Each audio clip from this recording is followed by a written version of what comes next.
उपाध्यक्ष वाय सोनटके साहेब, आबाईजी कल्लावार, मराठवाडा अध्यक्ष ताकविरे सर, विदर्भीय अध्यक्ष संजय बोटेकर, सर्व जिल्हा प्रमुख आणि अत्यंत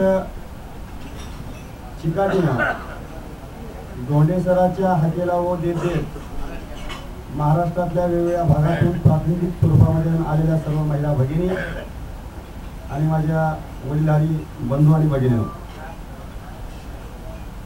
खरं म्हणजे दोन तीन गोष्टीवर आपण इथे चर्चा करणं अत्यंत गरजेचं आहे. आपण शिवाचे कार्यकर्ते आहोत आणि हॅलो कार्यकर्ता म्हटल्यानंतर शेर कभी छुपकर शिकार नहीं करते, शेर कभी छुपकर शिकार नहीं करते, बुज़दिल कभी खुलकर वार नहीं करते, बुज़दिल कभी खुलकर वार नहीं करते. और हम वो है जो धोंडे सर बोलने के ऊपर ना नहीं कहते.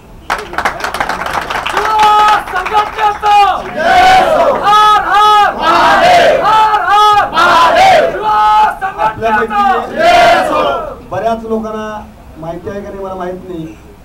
खरं म्हणजे इथं सांगायला काही हरकत नाही. इथं पाठक नावाचे सदग्रस्त आहेत, कांबळे नावाचे सदग्रस्त आहेत आणि ही रावणाची लंका आहे. रावणाबद्दल आता आमच्या हेडीने सांगितलं. गोत्र, वीर शैवामध्ये गोत्र हा एक शब्द आहे. गोत्र म्हणजे आमच्या कुळ परंपरेतला मूळ माणूस, आमच्या कुळातला मूळ पुरुष. ऐतिहासिक दृष्ट्या पुराव्यानिशी सांगू शकतो असा आमचा मूळ पुरुष.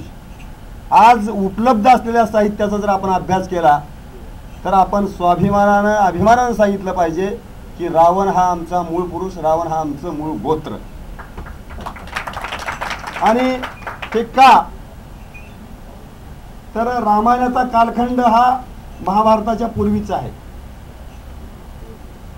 राम जन्माला आला आणि आमच्या